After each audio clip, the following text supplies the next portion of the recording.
ഇരട്ട എഞ്ചിൻ സർക്കാർ എന്ന് പറയാറില്ല. BJP കേന്ദ്രത്തിൽ അധികാരത്തിൽ വന്നതിന് ശേഷമാണ് ആ വാക്ക് വലിയ പ്രചാരം നേടിയത്. BJP ആണ് ആ വാക്ക് ഏറെ പ്രചരിപ്പിക്കുകയും ചെയ്തത്. കേന്ദ്രം BJP ഭരിക്കുന്നു, അതുപോലെ സംസ്ഥാനവും BJP ഭരിക്കണം. അപ്പോൾ ഇരട്ട എഞ്ചിൻ സർക്കാർ ഉണ്ടാകും. അങ്ങനെ വരുമ്പോൾ സംസ്ഥാനത്ത് വലിയ വികസനമുണ്ടാകും. ഇതാണ് BJP രാഷ്ട്രീയമായി ഇന്ത്യയിൽ പ്രചരിപ്പിക്കുന്ന ഒരു മുദ്രാവാക്യം. അത് ഒരു പരിധിവരെ വിജയിക്കുകയും ചെയ്തിട്ടുണ്ട്. ഉത്തരേന്ത്യയിലും നോർത്ത് ഈസ്റ്റേൺ സ്റ്റേറ്റുകളിലുമൊക്കെ ഇപ്പോൾ BJP സർക്കാരാണ് ഭൂരിപക്ഷം സംസ്ഥാനങ്ങളും ഭരിക്കുന്നത്. പക്ഷേ വികസനം വരുന്നുണ്ടോ എന്ന് ചോദിച്ചാൽ വട്ടപൂജ്യം എന്നാണ് ഉത്തരം. എന്തുകൊണ്ടാണ് ഇത് ഇവിടെ പറയുന്നത്? കേരളത്തിൽ UDF ആണ് ഭരിക്കുന്നത്, നേരത്തെ LDF ആയിരുന്നു. ഒരിക്കലും കേരളത്തിൽ ഇന്നത്തെ രാഷ്ട്രീയ സാഹചര്യത്തിൽ ഇരട്ട എഞ്ചിൻ സർക്കാർ വരില്ല. പക്ഷേ വന്നിട്ടുണ്ട് കേരളത്തിൽ ഇരട്ട എഞ്ചിൻ സർക്കാർ. കഴിഞ്ഞ ദിവസം മുഖ്യമന്ത്രി VD സതീശൻ BJPയുടെ സംസ്ഥാന അധ്യക്ഷനുമായി കൂടിക്കാഴ്ച നടത്തി. അതിലെന്താണ് ഇത്ര തെറ്റ്? BJPയുടെ സംസ്ഥാന അധ്യക്ഷൻ MLA കേരളത്തിലെ മുഖ്യമന്ത്രിയെ കാണാൻ പോകുന്നു, സംസാരിക്കുന്നു. മണ്ഡലത്തിൻ്റെ വികസനത്തെക്കുറിച്ച് സംസാരിക്കാം, കേരളത്തിലെ വികസനത്തെക്കുറിച്ച് സംസാരിക്കാം. അതിലെന്താണ് ഇത്ര തെറ്റ് എന്ന് എല്ലാവരും പറയുന്നുണ്ട്, പ്രമുഖ മാധ്യമങ്ങളും പറയുന്നുണ്ട്. ആ സ്ഥാനത്ത് പിണറായി വിജയനായിരുന്നു എങ്കിലോ കേരളത്തിലെ മുഖ്യമന്ത്രി, അവിടത്തേക്ക് BJPയുടെ സംസ്ഥാന അധ്യക്ഷൻ കാണാൻ വന്നിരുന്നുവെങ്കിലോ എന്തായിരിക്കും കേരളത്തിലെ പ്രമുഖ മാധ്യമങ്ങളുടെ ചർച്ച, അന്തിച്ചർച്ചയുടെ വിഷയം? കേരളത്തിൽ ജമാഅത്തെ ഇസ്ലാമിയും മുസ്ലിം ലീഗും ഏത് തരത്തിലായിരിക്കും പ്രചാരണം അഴിച്ചുവിടുക? അത് അവിടെ നിൽക്കട്ടെ. ഇവിടെ ഇപ്പോൾ ഇരട്ട എഞ്ചിൻ സർക്കാർ രൂപപ്പെട്ടു എന്ന് പറയേണ്ടി വരും. എന്തുകൊണ്ടാണ് അത്തരമൊരു ആരോപണം ഉന്നയിക്കുന്നത് എന്നായിരിക്കും പ്രേക്ഷകർ ചിന്തിക്കുന്നുണ്ടാകും.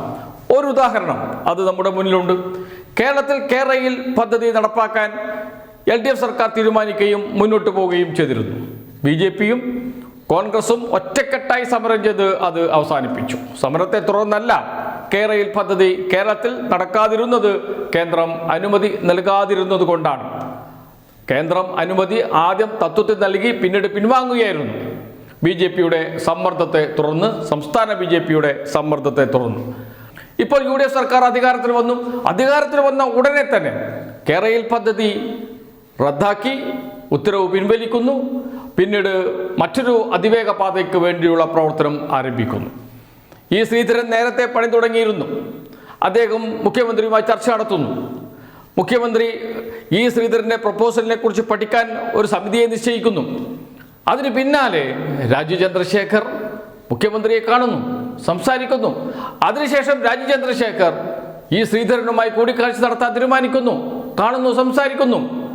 എന്താണ് ഇതൊക്കെ കാണിക്കുന്നത്? കേരളത്തിൽ BJPയും കോൺഗ്രസും ഒന്നിച്ചു ഭരിക്കുന്നു എന്നർത്ഥം. PM ശ്രീ പദ്ധതി കേരളത്തിൽ ഒപ്പിട്ടുപോയി വി ശിവൻകുട്ടി ഫണ്ട് കിട്ടുന്നതിന് വേണ്ടി. അന്ന് അദ്ദേഹം പറഞ്ഞു സിലബസ് നടപ്പാക്കില്ല, പക്ഷെ നമുക്ക് പണം കിട്ടണം, 1000 കോടിയോളം രൂപ കിട്ടാനുണ്ട്, അത് ലഭിച്ചേ തീരൂ എന്ന്. പക്ഷെ അന്ന് PM ശ്രീയിൽ ഒപ്പിടുന്നു, NEP നടപ്പാക്കുന്നു, BJPക്ക് മുന്നിൽ മുട്ടുമടക്കുന്നു എന്ന് പറഞ്ഞ് സമരം ചെയ്തവരാണ് ജമാഅത്തെ ഇസ്ലാമി, മുസ്ലിം ലീഗ്, കോൺഗ്രസ് എന്ന സംഘടനകൾ. UDF ഒറ്റക്കെട്ടായി സമരരംഗത്തിറങ്ങിയില്ലേ? ഇപ്പോഴിതാ അതേ PM ശ്രീ നടപ്പാക്കാൻ നീക്കം നടക്കുന്നു. മുസ്ലിം ലീഗിൻ്റെ മന്ത്രിയാണ് വിദ്യാഭ്യാസ മന്ത്രി എന്നോർക്കണം. കേരളത്തിലെ സർവകലാശാലകളിൽ BJP സെനറ്റ് അംഗങ്ങളുടെ എണ്ണം കൂടിക്കൂടി വരികയാണ്. MG യൂണിവേഴ്സിറ്റിയിൽ 19 പേരെയാണ് ഗവർണർ BJP നേതാക്കളെ നോമിനേറ്റ് ചെയ്തത്.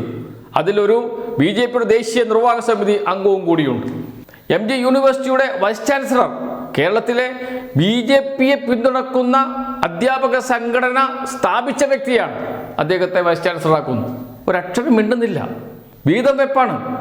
എന്ന് വെച്ചാൽ കേരളത്തിൽ ഇരട്ട എഞ്ചിൻ സർക്കാർ വന്നിരിക്കുന്നു എന്നർത്ഥം. കേരളത്തിൽ BJP അല്ല ഭരണത്തിലിരിക്കുന്നത്, പക്ഷേ ഭരണം നയിക്കുന്നത്, കാര്യങ്ങൾ നടത്തുന്നത് BJPയാണ്. കേരളത്തിൽ ഒരു മുഖ്യമന്ത്രിയല്ല, 2 മുഖ്യമന്ത്രിയുണ്ട് എന്ന് പറയുന്നിടത്തേക്കാണ് കാര്യങ്ങൾ എത്തിയിരിക്കുന്നത്. രാജീവ് ചന്ദ്രശേഖർ കേരളത്തിൻ്റെ ഉപമുഖ്യമന്ത്രിയാണോ എന്ന ചോദ്യം പോലും ഇപ്പോൾ ഉയർന്നു വരുന്നുണ്ട്.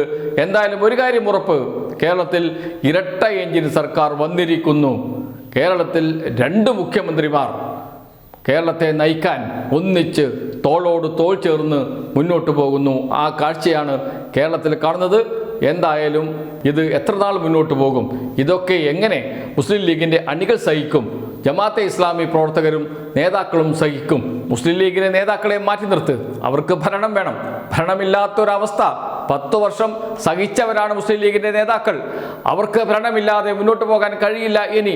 പക്ഷേ അണികളോ, അവർക്ക് ഭരണം വേണ്ട. അവർ നിൽക്കുന്നത് ഒരു നിലപാടിൻ്റെ ഭാഗമായിട്ടാണ്. അവരെയാണ് മുസ്ലിം ലീഗ് വഞ്ചിക്കുന്നത്. കോൺഗ്രസിൻ്റെ UDFൻ്റെ MLA-മാരെ വിജയിപ്പിക്കാൻ കേരളത്തിൽ അങ്ങോളം ഇങ്ങോളം പാടുപെട്ട മുസ്ലിം ലീഗിൻ്റെ പ്രവർത്തകരുണ്ട്, ജമാഅത്തെ ഇസ്ലാമിയുടെ പ്രവർത്തകരുമുണ്ട്. എന്താണ് ഇപ്പോൾ അവരുടെ നിലപാട്? ഇതേക്കുറിച്ചൊക്കെ എന്താണ് അവർ പറയുന്നത്? നോക്കണം. കേരളത്തിൽ BJP ഭരണത്തിൽ ഇടപെട്ട് തുടങ്ങിയിരിക്കുന്നു, മുഖ്യമന്ത്രി VD സതീശൻ്റെ അനുവാദത്തോടുകൂടി എന്ന് പറയേണ്ടി വരും.